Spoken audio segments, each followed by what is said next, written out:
Fabcon, amoy nakaka-joyful.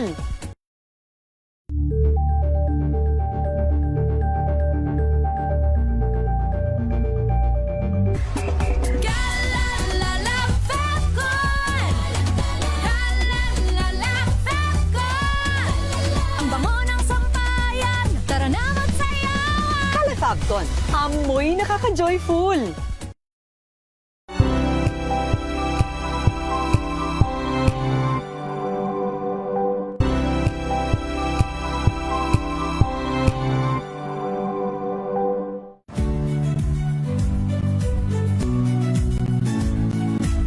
Magandang araw mga kaibigan. Ito po ang inyong balerina ng bayan, si Lisa Makuhay Lizalde, na nag-aanyaya sa inyong samahan kami at ang aming mga espesyal na panauhin para sa kalahating oras ng masayang kwentuhan sa aming programang Art to Art, kung saan ang usapang sining at kultura ay para sa lahat.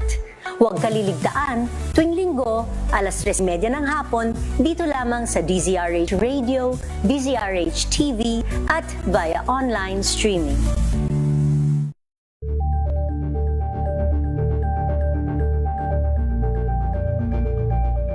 Tambalang Anthony Taberna at Jerry Baha ang gigising sa inyong umaga dahil lalatay ang humahagupit na diskusyon at komentaryo Lunes hanggang Biyernes sa 2x2.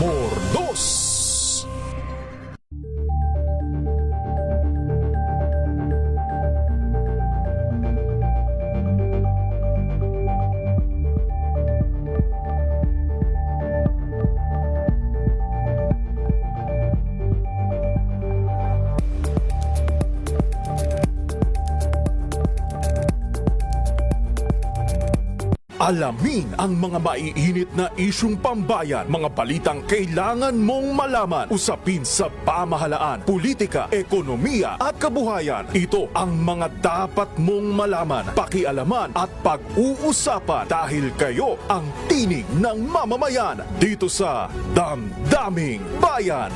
Live sa DZRH Radio, DZRH TV at DZRH Digital. Kasama sina Lakay, Deo Macalma at Elaine Apit. Araw-araw, Lunes hanggang Biyernes. Damdaming Bayan.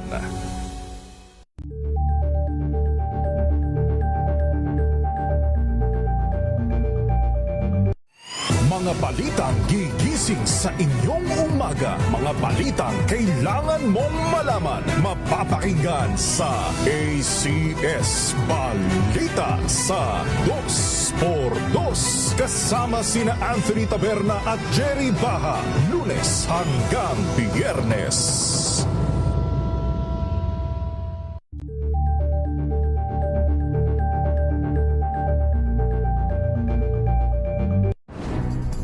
Good vibes ang hanap mo? Dito ka na sa sigurado!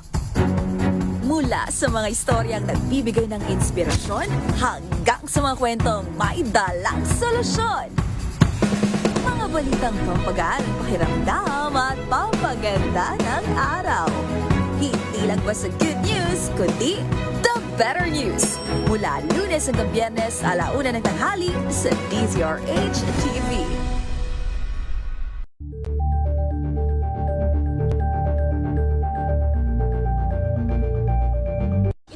Ng naitalang 17 individual na ang kanilang naaresto. Ng Metro Manila Development Authority o MMDA ang No Contact Apprehension Policy o NCAP sa Metro Manila. Sa ilang mga dokumento ay peke. Hindi rin legal ang employment na ipinangako sa kanila. Sa mata ng batas, mananagot ang sangkot at may sala. Dahil sa bawat paglabag, may karampatang parusa. Alamin ang mga pananagutan sa likod ng mga bawal. Dito sa Hoy! Bawal Yan! Tuwing Sabado, alas 11:30 ng umaga. Dito lang sa DZRH TV.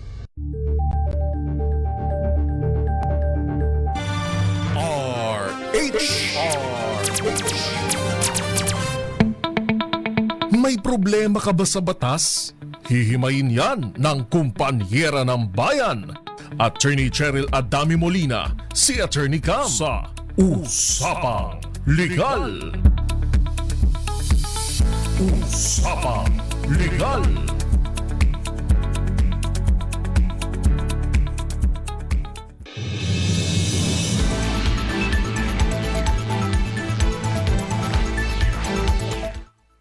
Magandang gabi po Luzon, Visayas and Mindanao. Welcome po sa DZRH, Usapang Legal.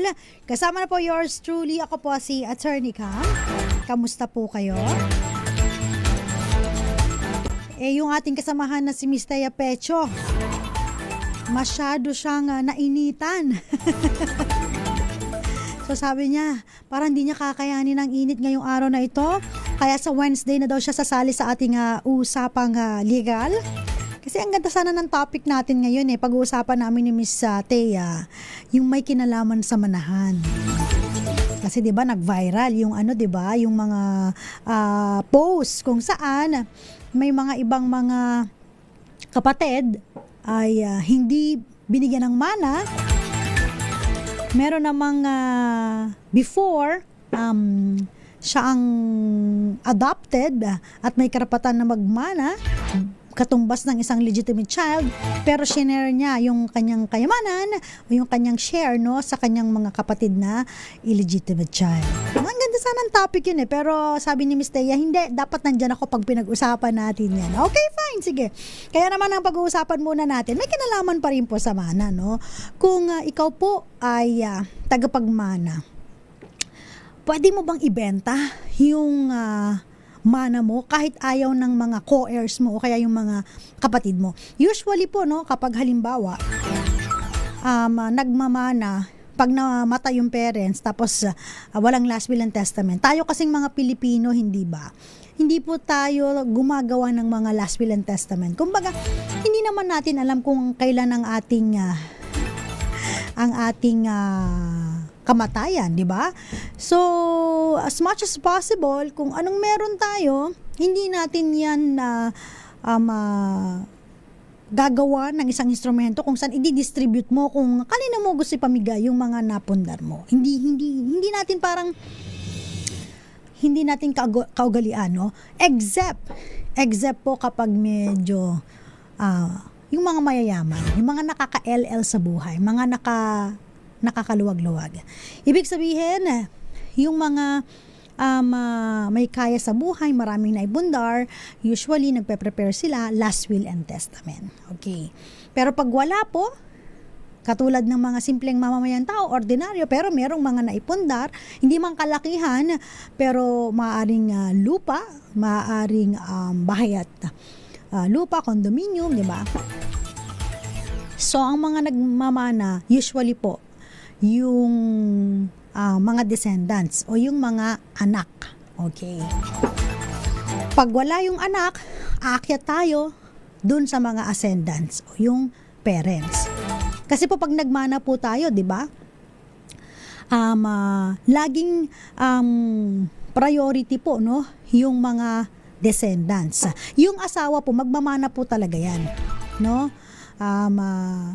And of course, yung ascendants, yung mga lola natin, o kaya yung magulang nung may-ari ng property, wala siyang mga anak, so babalik sa magulang yung property. Pero kapag meron siyang mga anak, X na, wala na sa listahan ang mga parents. Kaya naman po pag walang anak, wala rin pong magulang, ang mga kapatid. At kung namatay ang kapatid, yung mga pamangkin na magre-represent dun sa namatay na kapatid, yun ang magmamana. Yung mga tinatawag nating collateral relatives. Kaya minsan yung mga collateral relatives, yung mga kapatid, hindi naman po sa pinaparinggan natin sila. Pero sometimes po, marami kaming mga yung mga kliyente, mga sumasangguni sa atin, na gustong humabol doon sa property o yung mga naiwan ng kapatid nila, kahit merong mga illegitimate child or merong mga apo, sabihin na nating apo, namatay yung kapatid, tapos nagkaanak, isa lang, namatay yung anak, may apo. So gusto nilang makihati doon sa ano no, sa property. Alam naman po natin kapag meron pong descendants, out po yung mga malalayong kamag-anak, no. Minsan ang hirap sabihin, no. Kapatid namin yan yung anak niya namatay Oo nga po, yung anak niya namatay pero meron pa pong anak yun. So may apo yun. Descendants pa rin yun sa direct line, no? So, ganun po, no? When it comes to legitim, yung mana, sad to say, no? Nagkakaaway-away pa, no? Nagkakatampuhan, nagkakagalitan, yung mga magkakapatid. Ayaw naman natin yun, no?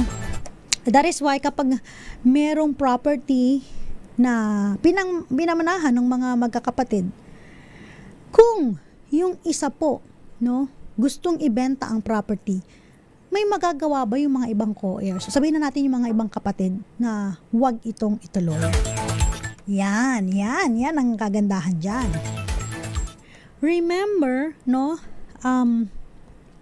sa extrajudicial settlement of estate, kapag may naiiwang property, so kailangan nire-report sa BIR po yan, no? At kailangan mag-settle ng estate. Kayong mga heirs po, especially, example na lang natin mga magkakapatid, kung isa-settle nyo po ang estate, dapat po, as much as possible, extrajudicial settlement. Bakit extrajudicial settlement? Ibig sabihin, pwede nyo po siyang isettle yung estate po ninyo outside the court. Kasi kung hindi nyo po isa-settle, so magkakaroon po ng judicial settlement of estate. Ibig sabihin, si court ang mag-settle ng estate ninyo dahil hindi po kayo magkaunawaan at hindi kayo magkasundo-sundo. So, maganda pa rin, di ba? Huwag makisawsaw ang mga hindi naman kasali. Charot! Bato-bato sa langit. Ang tamaan, alam na this, no? So, before we settle the estate, no? Kailangan, again, sabi ko, mag-notice of death tayo. Bigay tayo ng notice sa BIR. At kapag nag-notice po tayo, isasubmit po natin yung certified true copy ng death certificate. So, marirequest nyo po yan sa Philippine Statistics Authority, especially kayo naman po ay immediate family, no? Kasi sa may PSA, kapag hindi ka immediate family, talagang hindi po nila i-release yan unless ikaw ay nearest kin. Pero you have to file, no, yung affidavit of nearest kin pa before ma-release yung nire-request, no, na document from PSA.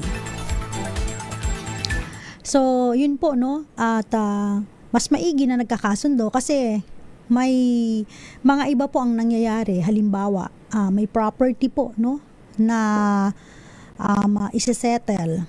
Tapos, pwede po kasing ibenta yon kahit hindi pa nasa-settle. Kung baga, isa-simultaneous po ninyo, no, meron kang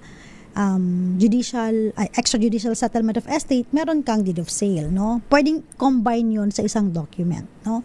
Kaysa halimbawa, mag-extrajudicial settlement of estate kayo, ipapangalan nyo pa yung property sa inyong magkakapatid, tapos later on ibebenta ninyo, pwedeng sabay na, no?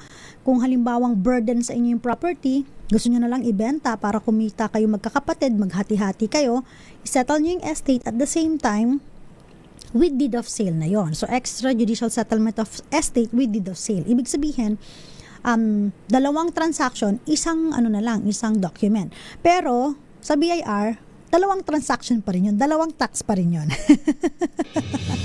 So, hindi nyo pwedeng sabihin na isa lang po kasi deed of sale lang, sinama lang po namin. Hindi po. So, iba po ang estate tax, iba rin po ang capital gains tax. Isang document, pero dapat po bayaran po dalawang magkaibang tax, no? So, yun po, no? Ang nangyayari, ito po, kadalasan yung iba dyan, binibenta yung property kahit wala pang settlement of estate. Ito po ay parang laging ginagawa, especially kapag sa mga probinsya. Di ba, ekta-ektarya po ang mga lupa doon. So, namatay yung parents, binenta nung isang heir yung share niya. So halimbawa, merong nag-ano sa kanya, nag-inquire, apat sila magkakapatid, tapos yung lupa ay 40,000 square meters. Wow! Sana all 40,000 square meters. So, dapat yun, hahatiin sa apat na magkakapatid, tagta 10,000 square meters, di ba? So, ito muna, wait lang, bago natin ipagpatuloy, flash report muna tayo. Flash Report. Flash Report! Precautionary hold departure order laban po kay dating Senate President Chis Escudero at Maynard Ngu inilabas na ng Sandigang Bayan. Ang buong detalye mula kay RH5 Val Gonzalez. Val? Ngayon lamang, Attorney Cam, ay naglabas na nga ang Sandigan Bayan ng Precautionary Hold Departure Order o PHDO laban kay dating Senate President Francis Chis Escudero at negosyanteng si Maynard Ngu. Sa isang pahinang kautusan, inatasan ng 6th Division ng Anti-Graft Court ang Commissioner ng Bureau of Immigration na pigilan ng anumang tangkang pag-alis ng dalawa sa Pilipinas at isama agad ang kanilang mga pangalan sa hold departure list ng ahensya. Nagugat ang akbang sa verified ex parte application na inihain ng Office of the Ombudsman nitong Sabado. Matapos umanong lumusot sa fact-finding stage at umabot na sa yugto ng preliminary investigation ng kaso laban sa dalawa. Matatandaang una nang sinabi ni Ombudsman Jesus Crispin Remulla na tinitingnan ang posibleng kasong plunder at money laundering kaugnay nang umano'y sa buwatan sa infrastructure fund scam ng Department of Public Works and Highways, lalo na sa mga kaduda-dudang flood control projects na sinisilip ngayon ng gobyerno.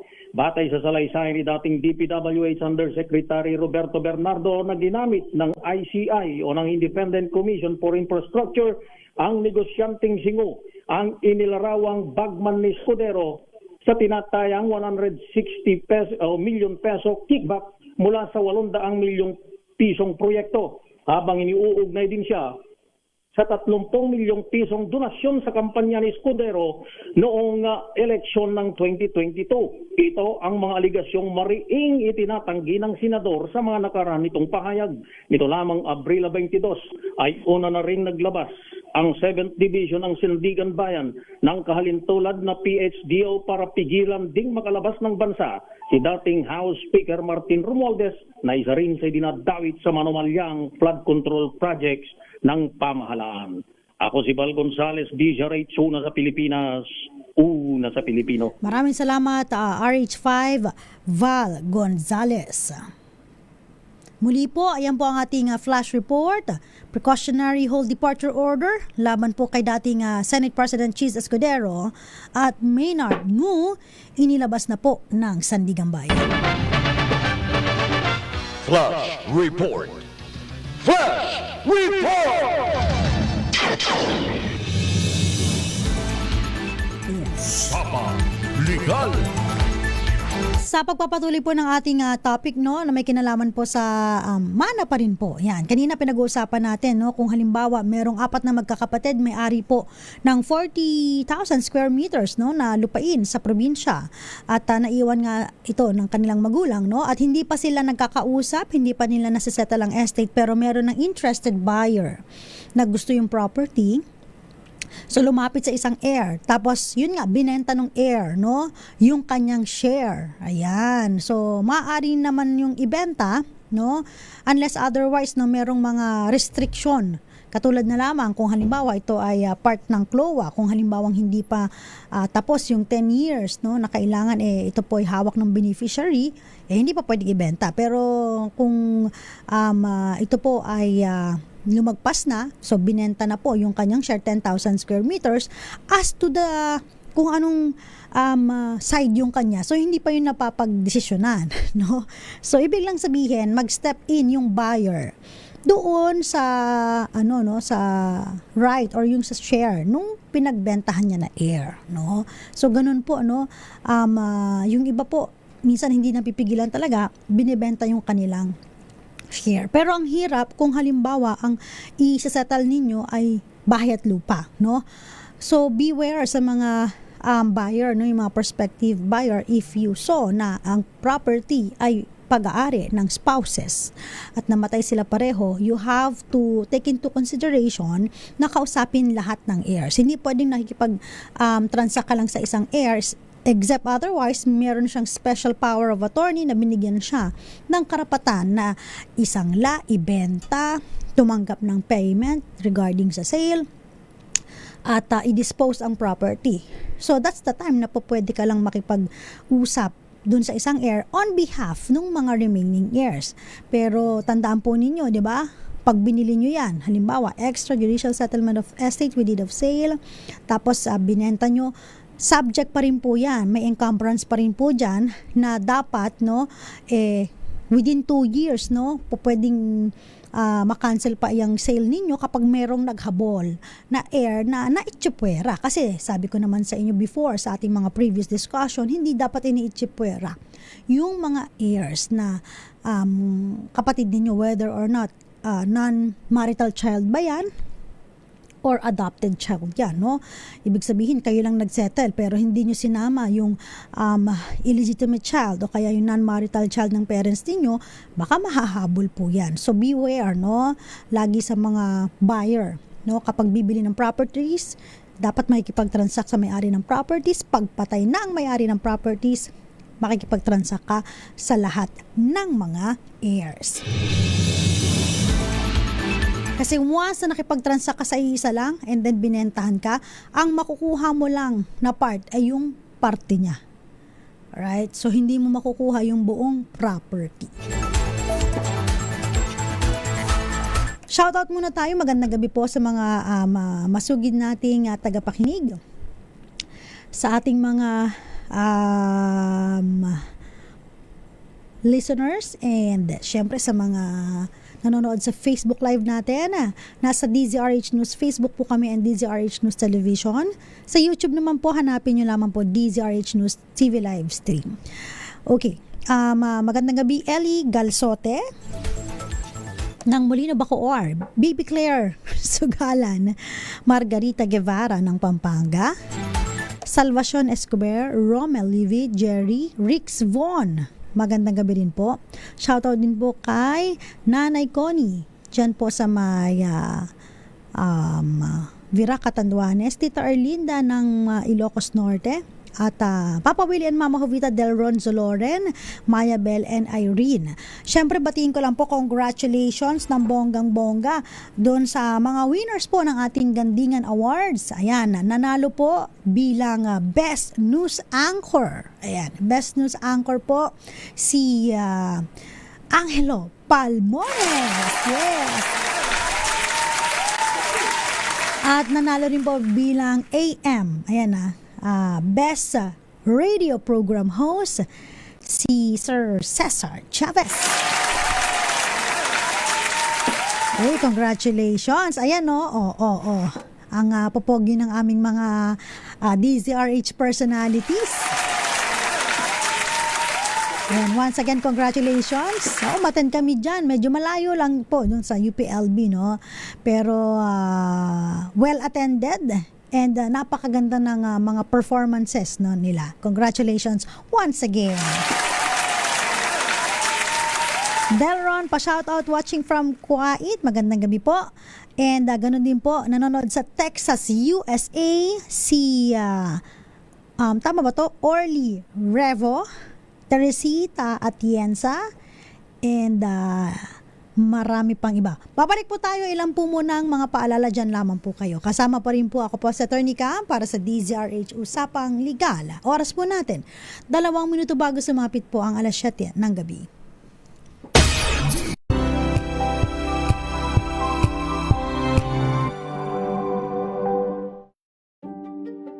Buklatin ang mga pahina.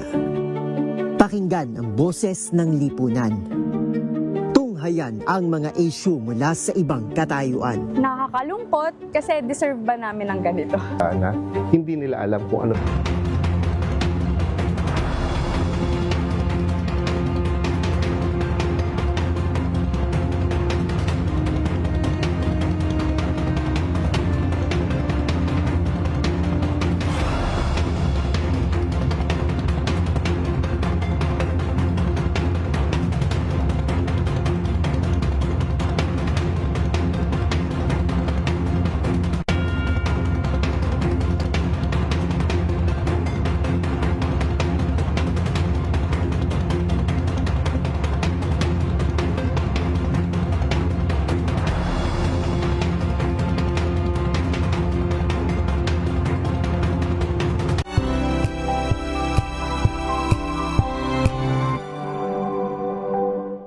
kanilang mga karapatan.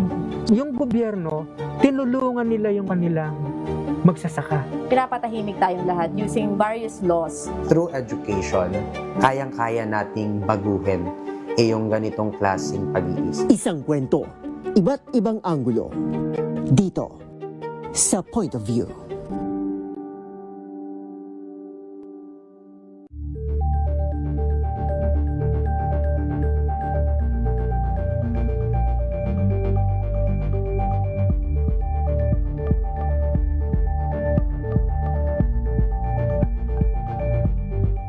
We've got you covered. From the hottest hits, exclusive interviews, kilig to the bones fan meet experience, and hataw performances of your favorite stars. Saturdays, 12 noon, dito lang sa DZRH TV.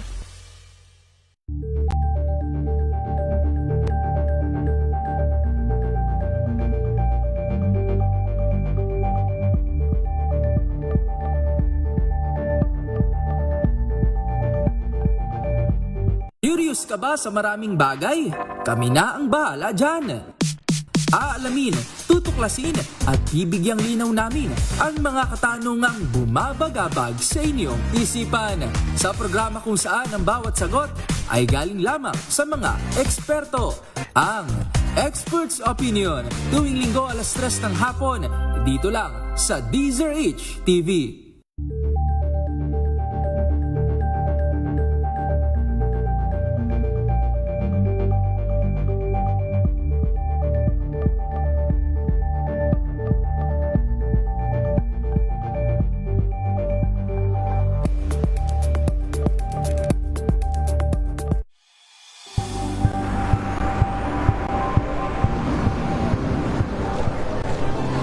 Ating mga eksperto dito lang sa Expert Opinion.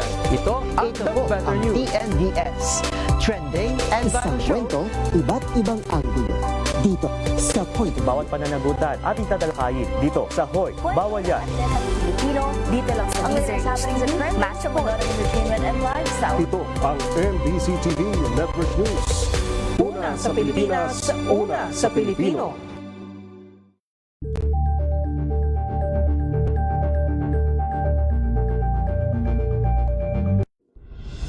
Tuloy-tuloy ang pagtulong, tuloy-tuloy ang pagseserbisyo at tuloy-tuloy ang balitaan kasama si May Binauhan sa Operation Tulong mula Lunes hanggang Biyernes.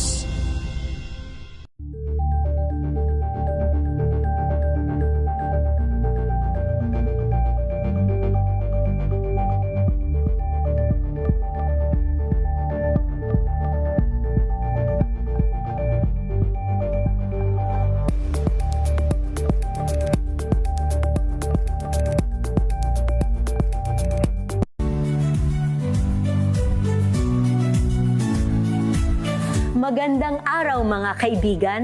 Ito po ang inyong balerina ng bayan, si Lisa Makuhay Lizalde, na nag-aanyaya sa inyong samahan kami at ang aming mga espesyal na panauhin para sa kalahating oras ng masayang kwentuhan sa aming programang Art to Art, kung saan ang usapang sining at kultura ay para sa lahat. Huwag kaliligtaan, tuwing linggo, 3:30 ng hapon, dito lamang sa DZRH Radio, DZRH TV, at via online streaming.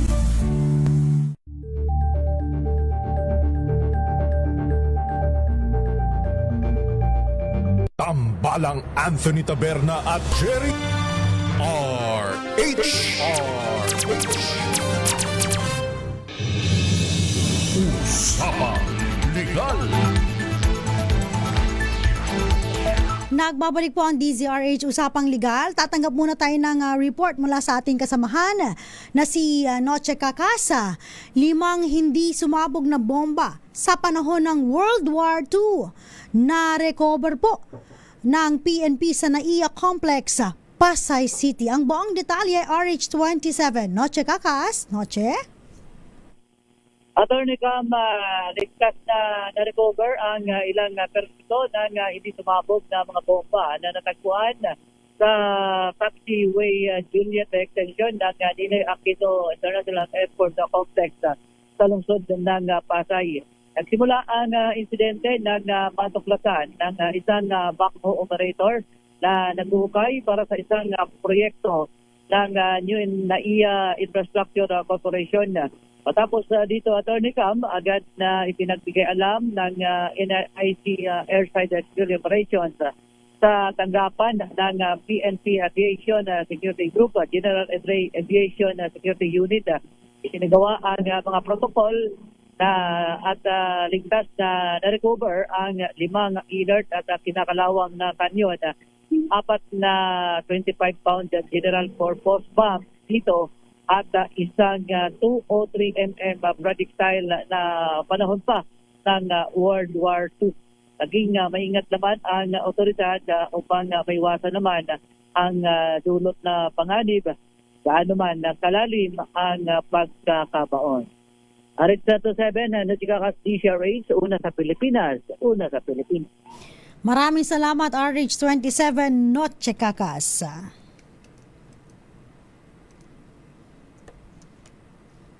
Uy, ayaw. Patulong nga ako, Jeric. Again, tayo po ay pinag-uusapan pa rin natin, may kinalaman po sa, ayun, yung pala yung binipindon doon. May kinalaman pa rin po sa MANA, no? Again, yung extrajudicial settlement of estate, importante po yan. May mga nagtatanong po sa atin, attorney, ano pong pinagkaiba kung halimbawa yung property ay ipapangalan namin sa mga magkakapatid, o kaya naman yung property ay ipapangalan namin sa isa lang na kapatid, no? Idodonate namin yung share namin. So, ganun po, no? Kapag ipapangalan nyo po sa inyong magkakapatid, pwede naman yon. Usually, ideal yan kung isa o dalawa lang, no? Mahirap kasi kung 4, kaya kunyari, house and lot, ipapangalan ninyo sa inyong 4, no? Tapos, kapag may namatay na isa, dun sa may-ari ng property, kailangan mag-settle na naman po kayo ng estate. Ganun po kasi yun eh. Once na may namamatay na may-ari ng property, settle ulit tayo ng estate. So kung halimbawa ang property, pag mamay-ari house and lot ng parents ninyo, 4 kayo magkakapatid, itatransfer ninyo yung title sa inyong 4 din. So once na may mamatay sa inyong magkakapatid na isa, settle ulit ng estate, no? So medyo tedious yung process, no? Lalo kapag mas marami po kasing may-ari, mas magulo. At mas maraming nakikisawsaw. Yan po talaga ang katotohanan. Kaya yung iba ang ginagawa, no, kung halimbawa namatay yung kanilang magulang, so ang gagawin nila ay sige, donate na lang natin ito sa ating kapatid, no, na si ganito. Kung ang mga kapatid po ay nasa ibang bansa, kung sino nasa Pilipinas, so idodonate po nila.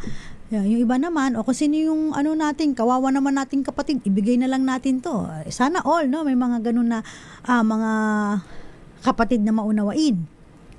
May mga iba kasi talaga na, bakit ko idodonate, no? Dapat kanya-kanya tayo dito, no? May share ako dito. Kailangan may makuha ko. So, okay naman yun, walang problema. Kasi sa batas naman po, kung walang last will and testament, walang utang, no, na iniwan, pwede nyo isettle ang estate, pwede nyo ibenta. Nasa sa inyo yan. Kunyari, ayaw nyo nang mag-burden yung kayong magkakapatid para dun sa pagbabayad ng amilyar at kung ano-ano pa, benta na lang natin. Pwede naman yon. Kanina sabi ko, pwedeng magkaroon or mag-execute ng settlement of estate with deed of sale. Okay? Ang masakit minsan, no? Real talk, yung bahay na naiwan, no, minsan yung nag-alaga dun sa magulang, yung anak na nag-asikaso sa mga magulang kasi yung syempre ibang kapatid niya umalis na, nag-decide yung mga magkakapatid na ibenta na lang natin. So yung naiiwan doon, no choice siya, no? Kung sabi ng mga kapatid niya ibenta, o di ibenta na lang, makakuha siya ng share. Pero mawawala na sa kanya yung tirahan. May mga iba po, sabi ko, depende sa mga magkakapatid yan. May mga iba na sinasabi na, sige, kung sinong nag-alaga kay mama, kung sinong naiiwan sa bahay, i-donate lang natin sa kanya yung property. Sad to say, no, hindi lahat na magkakapatid ay pare-pareho ng pag-iisip. Sometimes sa mga magkakapatid, kailangan merong isa dyan na nagdidikte na maraming utang na loob yung mga ibang kapatid. Para pag nagsalita siya wala silang magagawa kundi sumunod na lang dito sa atin nila or kuya nila na malaki ang sinakripisyo at lahat sila ay may utang na loob doon, no? At yung taong iyon, no, kapag halimbawang nakita niya na may less fortunate siyang kapatid at gusto niyang i-donate din yung property, so mas magiging mabuti. Sabi nga nila pag mga magkakapatid, merong isa dyan na magbubuklod talaga, diba? May iba na pasaway talaga, pero sabi nga nila sa lahat doon ng magkakapatid may isa talagang kontrabida. So again, pag hindi kayo nagkasundo, you have to resort judicial settlement of estate. Kaya mas maigi, usap-usap at may nagdi-decide na isettle. Huwag nyo pong patagalin ang settlement of estate, no? Kasi po pag pinapatagal po natin, nagkakaroon po ng penalty, no? Kapag hindi po ninyo nasisettle yung estate ninyo. Once na binenta nyo po yan, bayaran nyo yung estate tax, babayaran nyo yung penalties and surcharges. Meron pang capital gains tax. Ngayon, pag dinonate pa sa isang brother yan, no? So, depende. Donor's tax, no? Ang swerte daw po ng mga, isa lang ang anak. Isa lang ang magmamana. Yung tinatawag natin na sole heir. Diba? Kasi pwede niyang i-adjudicate sa sarili niya lahat ng mga estate ng kanyang magulang. So, ibig sabihin, pwede siyang mag-execute ng diba? Ng self-adjudication. Sinasabi niya doon na nag-iisa lamang siyang heir, walang utang ang kanyang mga magulang, at wala ring last will and testament. So, paldo, no? Hayahay. Pero daw, remember na yung mga settlement of estate, even the self-adjudication, no? Yan po ay kailangan na i-publish sa newspaper of general circulation. So, ibig sabihin, pag yan po ay nakita ng iba, tapos nalaman nila na hindi naman sole heir yun, may ibang kapatid yun Pwede pang mahabol yan. Kahit na napangalan po sa kanya yan, no? Pag ang title po ay galing sa fraud, pwede po yung makancel, no? So, yun po, as much as possible, mas maganda nag-usap-usap ang mga magkakapatid. At inihahanda po yung mga mahalagang dokumento. Katulad na lamang, ano ba yung mga documents na dapat nyo i-prepare, no? Yung death certificate, yung title ng property, you also need yung tax declaration, certified true copy. Kuha na rin po kayo ng certified true copy ng title sa Land Registration Authority, yung color blue po, yung gilid. Pwede po yan. Tapos, syempre, ilista po ninyo sino yung mga tagapagmana. Yan. So, andyan, of course, lagi yung asawa, yung anak, pag walang anak, yung magulang, pag walang anak, magulang, yung mga kapatid. At siguraduhin na ang lahat ay sumasang-ayon. Ito yung consent na tinatawag natin. At kailangan lahat ng heirs ay nakapirma sa dokumento. Isama nyo na rin po yung mga TIN numbers, no? Kasi nire-require yan pag pasa nyo sa BIR, sa audit officer, check pa nila, i-verify kasi nila yung TIN numbers. So ilalagay nyo po doon, no?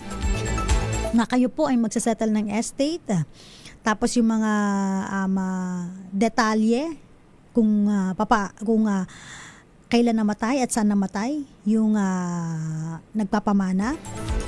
Yung mga ari-arian, ano pa ba yon? Bukod ba sa mga lupa? Meron pa bang condominium? May townhouse pa yan? Meron bang mga kung ano pang properties na yan? And then, kailangan po, no, ipa-notarize nyo po yan. Appear kayo sa notary, public, and then, syempre, kailangan in a public instrument yan. Paano ba magiging public instrument ang extrajudicial settlement of estate once na notarize po yan ng isang notary public? So, after that, bayad na kayo ng mga estate tax, ayan. Tapos, and then, kung kanino nyo po ipapangalan yung property, saka pa lang po kayo, pag nakakuha po kayo ng CAR, Certificate Authorizing Registration, saka pa lang kayo pwede magpa-title ulit. Okay? Magandang gabi po. Pahabol greetings naman po. Ayan. Kina. Ayan. Kina, of course, sila Jaime Miranda na nanonood po sa Parañaque. Si Henry ng Zambales, Devila Leia. Gandang gabi po. Alicia, Hubay po ba ito? O Jubay? Hubay. Nanonood po sa may Davao City. Si Rogelio Pagdanganan Clara Jr. Diyan nanonood po sa may Marilao, Bulacan. Si Rix Von, magandang gabi po. At ganun din po diyan sa Davao, shout out po kila Tita Carmen, Sita, at pagaling ka Papa Kicks, ayan ha. At iwas na po sa mga pagkain na matataba, maaalat, kailangan healthy living tayo. Delro Zoloren, magandang gabi din po. At syempre babalik po tayo, ilan po munang mga paalala. Diyan lamang po kayo, nakakasama nyo pa rin po. Ako po si Attorney Cam para sa DZRH. Una sa Pilipinas, una sa Pilipino. Oras po natin, alas 7:16 na po ng gabi. This time check is brought to you by Tinesting, sinuri, siniyasan. Ang resulta, super effective ang Shield sa pagpatay ng bakterya at virus. Shield Antibacterial Soap. Believe ang mga eksperto sa Philippine Nurses Association. At si Mami, tiwala ako sa Shield. Shield Antibacterial Soap. Napatunayang mabisa. Ang mga nurse, tiwala. ACS.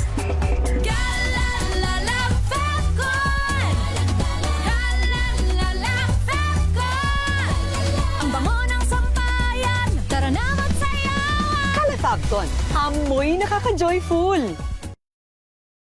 Sa lahat ng bagay, simula pa lang, siguraduhing max protection na.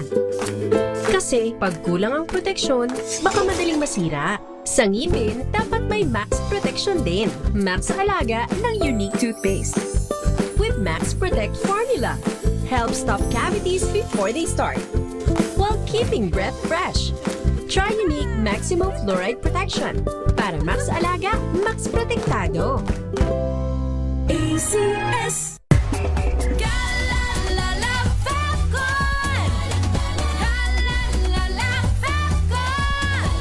Ang bango ng sampayan, tara na magsayawan. Kala Fabcon, amoy nakaka-joyful.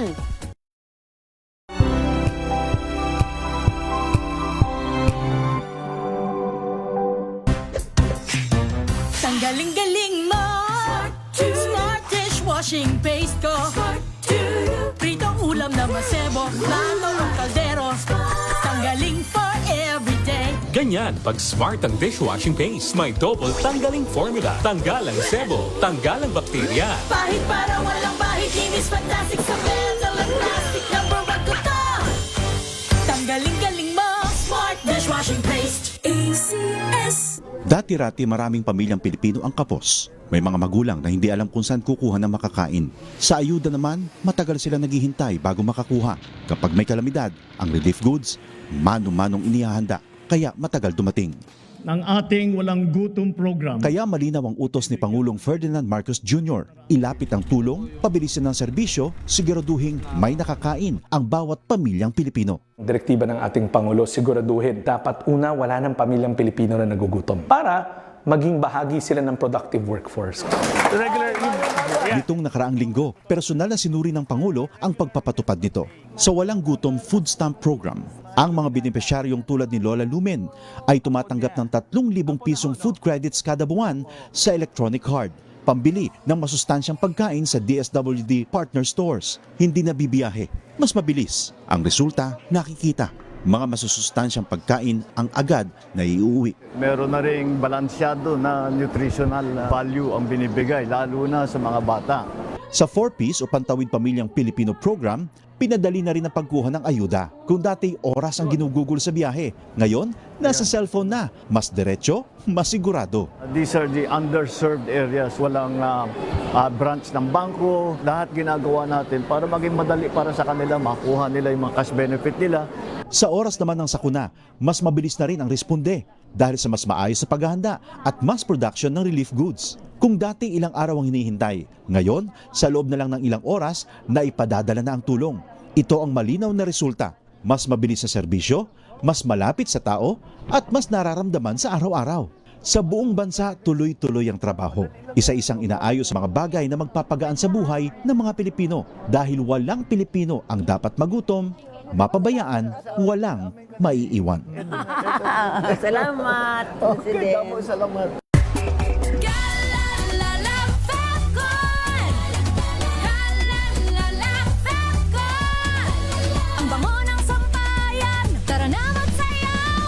Fabcon, amoy nakaka-joyful.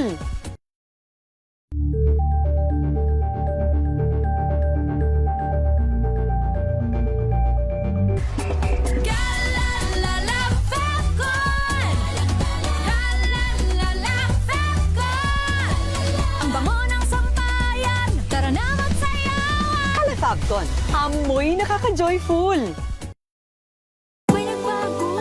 May arte? May budget?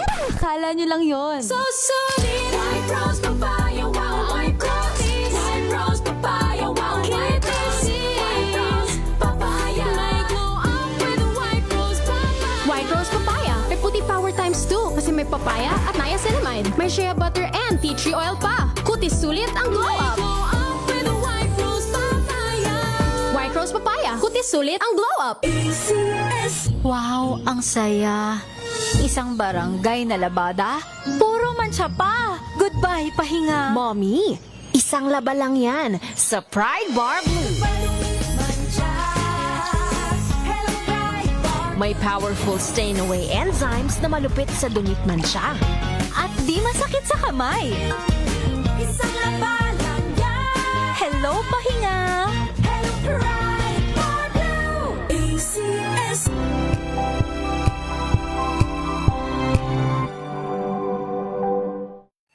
Mga balitang gigising sa inyong umaga. Mga balitang kailangan mong malaman. Mapapakinggan sa ACS Balita sa 2x2.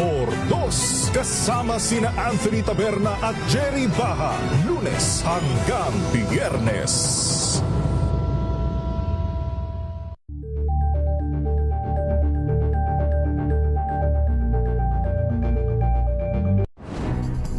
Good vibes ang hanap mo? Dito ka na sa sigurado! Mula sa mga istoryang nagbibigay ng inspirasyon hanggang sa mga kwentong may dalang solusyon. Mga balitang pampagaan, pakiramdam at pampaganda ng araw. Hindi lang ba sa good news, kundi the better news. Mula Lunes hanggang Biyernes, 1:00 ng tanghali sa DZRH TV.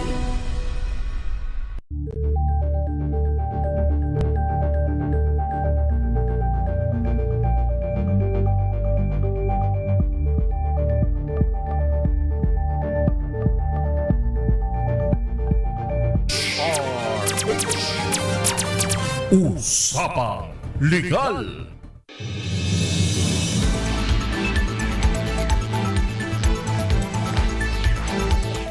Kasama pa rin po sa DZRH Usapang Legal, ako po si Attorney Cam. Para sa mga nagtatanong po kung papaano naman daw po kung halimbawa ay nasa ibang bansa yung ibang mga kapatid, ano po ang gagawin, no?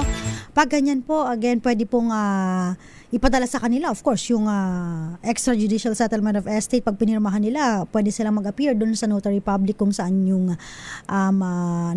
kung anong bansa sila nandoon, at especially kung halimbawa yung bansang yun ay kasama po doon sa Apostille Convention, no, kung saan pwede silang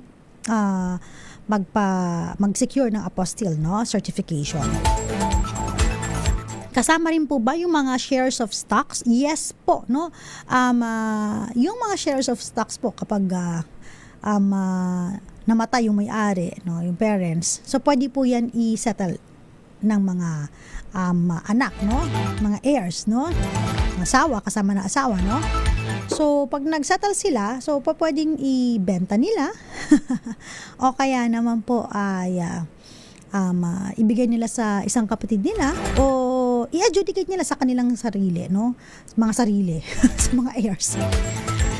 Okay? So, pwede po yan. Walang problema naman po yan. Ayan. Okay, papaano naman daw po, attorney, no? Kung halimbawa yung nagbenta ng property na kapatid ay hindi sinabi na binenta niya ang share niya sa iba. Okay. Pag ganito po na nagbebenta ng share yung isang heir, sabi ko nga sa inyo, kung halimbawa po ay mga tipak-tipak ng parcel-parcel ng lupa yan at marami kayong parcel, tapos ilan lang kayong maghahati-hati, kahit na marami pa kayo, kung maraming ilang square meters yan, no? Yung nagbenta na heir, no? Yung share niya lang po yung naibenta niya. Of course, hindi niya naibenta yung buong property. Kahit na ilagay niya po dun sa deed of sale nila, binibenta niya yung buong property, no? Share niya lang po ang nabigay niya kasi hindi siya ang may-ari ng buong property. Again, kapag may namatay po na may-ari ng property, nakalagay sa titulo ay spouses, tapos parehos patay na, you look for the heirs, no? Ito yung mga danger kapag bibili ka ng property tapos patay na yung may-ari, no? Mas maganda pa rin na nakikipag-transact ka doon sa may-ari ng property. So, o kaya po pwede naman let them settle first. O, mag-settle muna sila. Kapag na-settle na nila, nailipat na yung title sa kanilang magkakapatid, wait ka ng 2 years bago mo bilhin. Kasi baka mamaya, di ba? Sabi ko nga sa inyo, mamaya may maghabol dyan, merong hindi na itsipwera, meron pang 2 years yun para maghabol. O after the lapse of 2 years, saka mo na bilhin yung property. Diba? Oh, mas maigi po pag may mga ganyan kayong balak na bilhin, no? You ask a lawyer, no? Mag-consult kayo. Mura lang naman po ang consultation kaysa maglabas po kayo ng buong milyon-milyon tapos may depekto, no? May mali. Kasi hindi kayo nagtanong kung ano ba yung mga dapat yung gawin, sino ba dapat yung kausapin at papaano ba mag-exercise ng due diligence. Lagi po yan. Every time that you're gonna buy a property, you exercise due diligence. Due diligence meaning to say you check, no? Yung title sa certified true copy, hingi ka ng certified true copy ng title sa LRA, Land Registration Authority. And then, you check the property, no? Sino bang possessor niyan? Baka naman, pagpunta mo doon, iba pala yung may-ari, no? Tapos nakikipag-deal ka doon sa binigyan lang ng SPA, yung pala, peke yung hawak nilang title. So, yung mga yan. So, beware dun sa mga bibili ng property. Magandang investment po ang property at yan po ay nag-a-appraise. So, hindi yan nagdi-depreciate. So, habang tumatagal, tumataas po yung value niyan. Okay? Maraming salamat po sa mga tumutok sa atin. Thank you so much. Susunod na po ang DZRH naman po na may kinalaman po sa usaping pangkalusugan. After ng usapang legal, usaping pangkalusugan po. Para po yan sa inyo. Nakasama niyo po ako. Ako po si Attorney Cam. Pwede niyo po akong i-search sa my TikTok account ko, ATTYCAM. Sometimes po tayo po ay nagbibigay po ng libreng legal information sa mga kababayan natin na nagtatanong. Pero the best pa rin po to consult a lawyer near you. Thank you so much. Muli po ako po si Attorney Cam para sa DZRH. Una sa Pilipinas, una sa Pilipino. Oras po natin, 7:28 na po ng gabi. Sumainyo